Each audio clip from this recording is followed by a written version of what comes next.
This is the new MINI Countryman. Now, I know what you're thinking, there's nothing particularly mini about this car. And you're right, because that's the original 1960s MINI Countryman, and this is our car here. You probably can't tell the difference really in terms of the perspective. But let me explain it to you like this. You see, the original MINI Countryman was a bit like, I'm rubbish at football, a bit like a football. It's kind of small, manageable, very, very useful. Whereas this one is more like a big, silly, colourful beach ball. The advantage is, though, is that you can actually fit a beach ball into this car's boot because it is rather large. You've also got some storage under here, quite a lot actually, because there's no spare wheel. Get the car with run flat tyres actually. And there's some useful features like a little netted area here, some straps, ow, that hurt my finger, and some tethering points as well. You've got a 12-volt socket as well if you want to plug in something like an electric vacuum cleaner to clean out your boot because you've had your dog in there. Now, you've probably noticed there's no load lip to lift stuff over, which is good. And if I want more space, I can fold down the rear seats, but I do have to walk around to do it. Can't do it from the boot, which is a bit annoying. On the plus side though, they do split three-way, so you can carry things through here and two people either side. And I'll show you the seats folded down now. There we go. Now you don't get a completely flat floor, but it's almost flat and it's continuous, so you can push items right to the front of the car. Now let's just check out the back seats, because another advantage, of course, of having a MINI that's not so mini is that you've got a decent amount of space here in the back seats. So I'll just put them back. Once again, using the little catches to get them into position. So I'll just illustrate now. This seat is in my usual driving position. I'm around 5'11". I sit up dead straight, got sufficient headroom, decent knee room.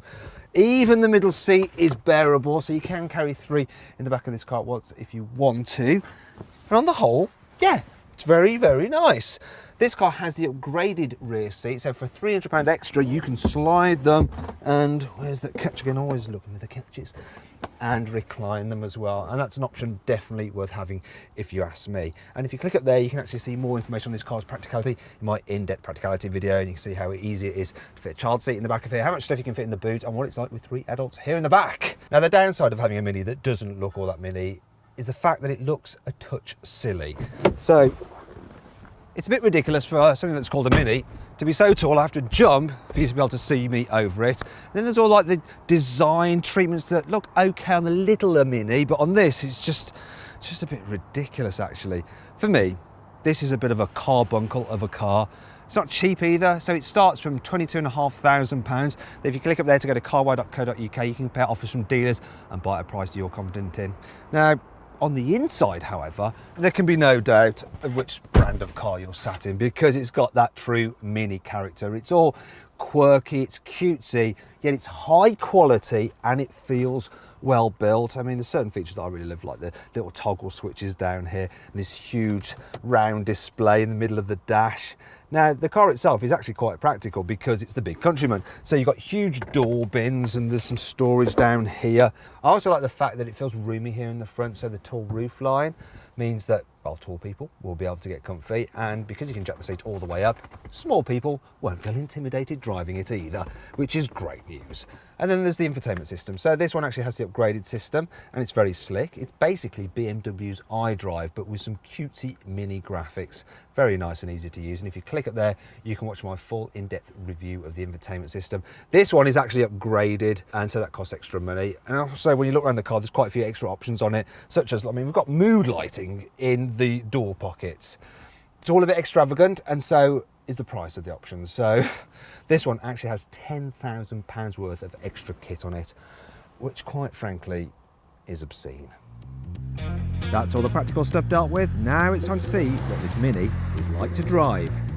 Underneath its skin, this Countryman shares quite a lot of its parts with the BMW X1, though it's lower, and as a result it does go round corners better than the X1. In fact, this thing handles pretty sweetly. It doesn't roll about much in the corners, and it's got sufficient grip as well. It's, dare I say, it's a bit of fun, this. You know, it's what you expect from something from the BMW group, and of course a MINI. Now, it's not as agile as the smaller Minis because obviously it's taller, it's bigger, it's fatter, and yeah, it's kind of what you expect. One thing to note is the steering. I mean, it's really sharp. You turn it and this car just darts into a corner. It's a little bit surprising at times.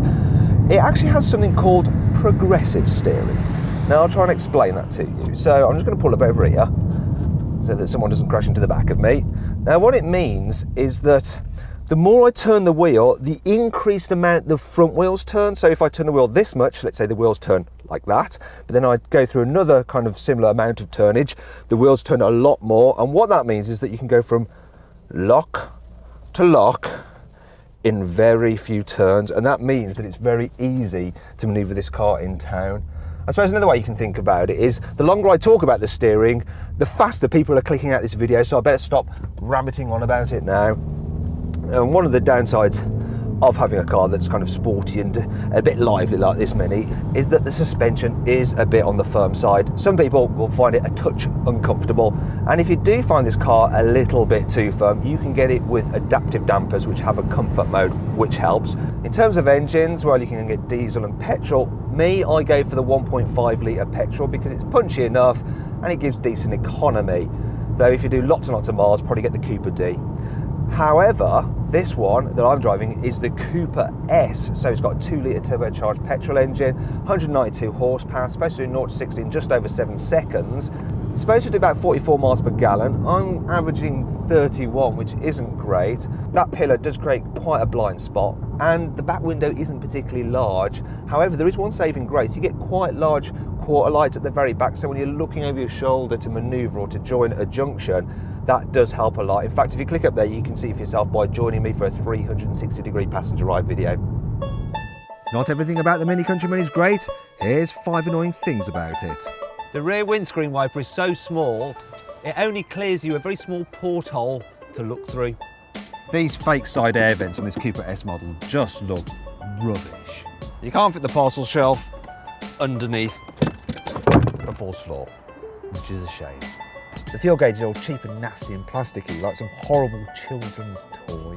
This car doesn't have an armrest in the rear middle seat, and you have to be careful when you fold it down because it comes down with quite a force. I think I've got a headache now. Thankfully, not everything about the Countryman is bad. There's plenty of cool features which more than make up for all this. For 150 quid, you can get a little fold-out picnic bench there, so you can just sit at the back of the car and just look at stuff.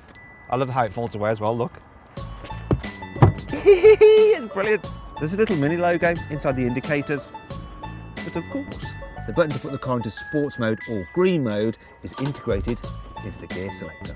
The personalisation options on this car are almost endless. For instance, you can get the mirror caps in 17 different colours. The Mini Country Timer measures how much you've driven off-road. The further you go, the more stars you get. I bet no owners will end up with even a single star.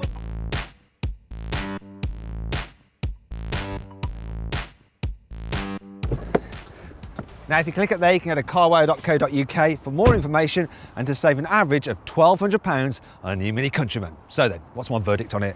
Should you avoid it? Should you consider it? Should you shortlist it? Or should you just go right ahead and buy it? Well, I reckon if you like the look of it, you should shortlist the Mini Countryman. It may be a bit expensive, but it is a very good car. If you enjoyed this video, please like it and share it. Click up there to subscribe to our channel. Down there for my 360-degree passenger ride video. Down there for my detailed practicality video. And up there for my detailed infotainment video review for the Mini Countryman. Now, did you spot the Easter egg in this video? It was the song, The Countryman Fiddle, on the stereo. And I wasn't in any way, shape or form referring to the bike options.